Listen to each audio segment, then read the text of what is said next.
Hello and welcome to another video. So today we're taking a look at Neutral Rune. These are pre-recorded videos a little bit before the last update, so I'm sorry if not all of these are entirely accurate, but I still think these should be reasonably close to what they could always be. I don't see anything really major changing in these cards.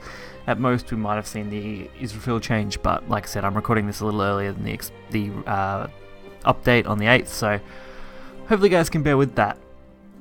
So basically, similar to what we've played before. Actually, I think it's identical to what we've played before, but it's still doing quite well. I actually had some really great games. The rune mirrors are actually really good for this deck. I found that most of the time I come out on top, and most other matches just work out really well. I think the hardest matches I've had so far are probably against Portal, just because some Portal decks can be really awkward to deal with if they get super lucky, so it's just a matter of luck in that case. But overall I really enjoyed this deck and it runs quite well, so we'll get right into the video and check it out. So first up is Blood. Blood's a very fast deck, which can be a little bit of a detriment to this matchup, but overall isn't too bad at all. So the Pure-Hearted Singer, Zeus, False isn't bad. I don't know whether I really want them, but the Pure Heart is definitely a good card in this deck. The extra draw power is just absolutely handy, and being a neutral combos nicely with Hector. Neutral Rune is one of the few neutral decks that actually has an interesting premise. At least in my opinion, I find that out of all the neutral decks, Rune is one of the more interesting ones. But of course, they are playing a neutral blood list, so we know they're going for a full-on aggression at this point. I mean, the Lyriel kind of gives that away. Fairly similar to my deck. So going for as much trade value as we can here, trying to remove things early and stop any big damage swings is going to be the priority for every single turn. Especially when we can drop Impartial Strix straight on 4, which is always a perfect play. A 4-drop 5/5 is consistently good. But there's their own, so that kind of ruins any decent play. My next line of play is probably going to have to be into Leonardian Mage, where I can get a decent trade-off here on both followers, or at least maybe damage to face instead. Being able to trade with the board against Blood is always important, so being able to drag them into the mid to late game is what you want. You've just got to make sure their boards don't get much damage in. And the damage that they do get in has to be in your favour. So in this case, I got 4 damage to face and set up a 4/7, which is in my favour for these trades.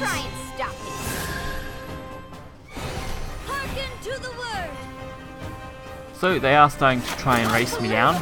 Not too surprising at all.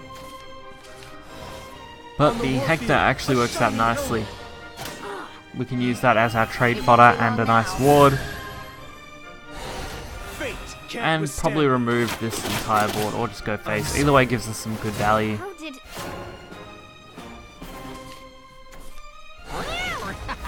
Take this.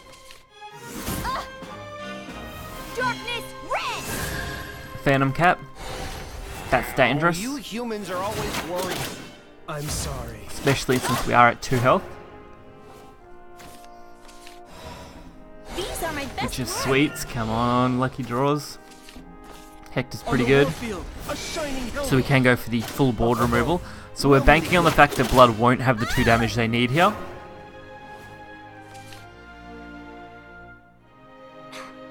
And turns out they don't.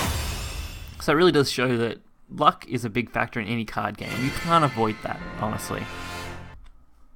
I mean, no matter what, you just can't avoid the luck factor in a card game. Sometimes you are in turns where you just want to know that your opponent isn't going to be playing something. You can suspect they might, but you still got to make the best play that can give you victory. So in this case, Shadow matchup, always fun one.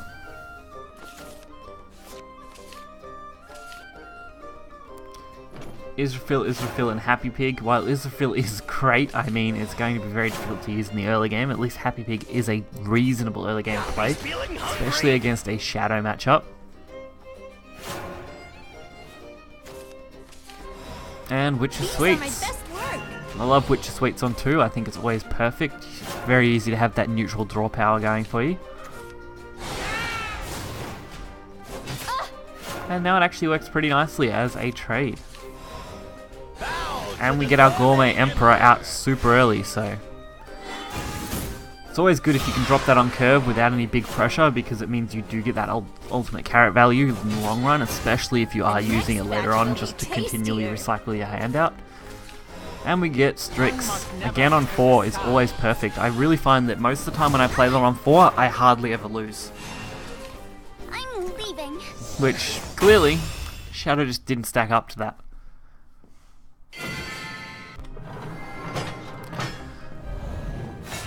So these games are fairly interesting. I mean, the first 2 I've showed so far have been pretty quick, so I thought they were good examples of how quick this deck can work and how it can take boards pretty quickly and easily, which is always nice to see. And I find that Mulligan for more early game stuff is usually a better option. There's no point holding a Zeus in most cases, and the only time I really tend to hold is something like Saha Isra. That's about my only time I'll consider holding those, if I already have an early drop to go along with it. Especially if it's something like Emperor, because at least then I know I've got a couple of turns worth of plays out of it. Heavy Pig on 2, and nothing much from the Rune player. Most likely Daria based on the Golem Assault. It's usually what you'll see. So taking the early game is very important, getting as much on board as we can to go face with as quickly as possible. There's their Golem, so now we're forced to deal with that with pretty unfavourable options to do so. Because Rite of Exorcism, unfortunately, is just out of range of that because it is just a little too much. But we can set up a pretty solid Happy Pig carrot board. Basically the equivalent of what we just had, so we don't really lose anything. You ready for the good stuff? Magic Owl, though, making my life a living nightmare. And another Golem Assault, so looks like they really have got some decent ward plays out of this. Are you unhappy? So luckily we did draw another neutral, otherwise I could have just used the carrot trade option, but I feel like that would have been a little less good basically because I would have been forced to use it. At least in this situation I did get a reasonable trade-off and get to keep my board. That's why I did throw the 3 damage and not just the carrot. If I had thrown the carrot I could have got 3 to face, but I felt like having the carrot on board was more important in this matchup because it does allow me to go for a little bit extra pressure.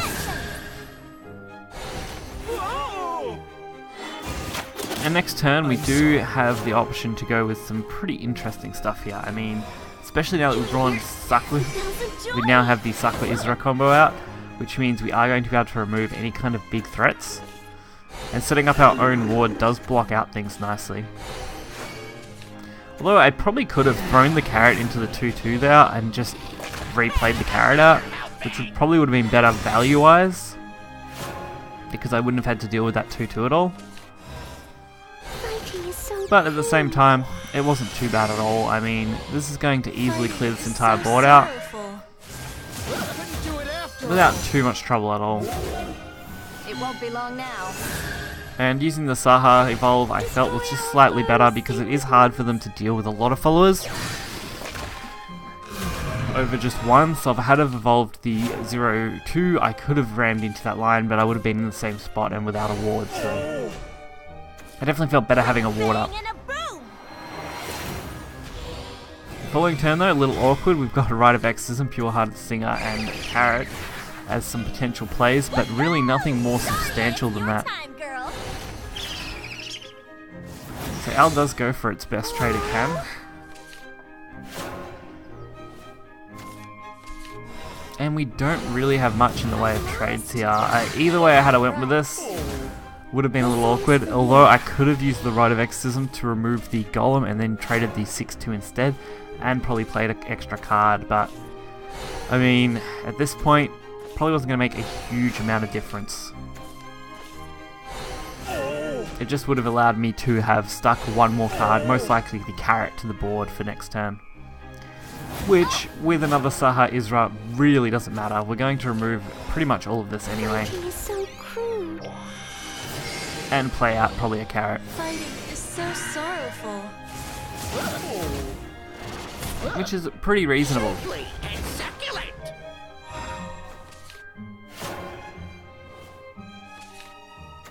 I mean, the 4-2 on its own doesn't really have the potential to go for lethal, and in our case we're very close to having this as our game. I mean, Zeus plus the Sakura is actually lethal, which unfortunately is removed by this Chimera, so that's kind of sucky. But it does look like they've gone super wide with this board, which in our case is super good because we can just Baha this entire thing away and pass our turn. No need to mess around with this at all. They have one card in hand, even if it is Daria, it's going to be very hard to come back from this. Okay, sure. Which clearly they realise. So, of all the rune decks I've played, I do enjoy this deck quite a bit. It gives you a lot of good options against most decks. I mean, I haven't found one deck that necessarily I've had a terrible matchup against. It's just more awkward matchups than terrible. So hopefully you guys did enjoy this video. Make sure to hit that like button and subscribe. As always, you'll find the deck list to this deck in the description below, and I will catch you guys next time. See ya.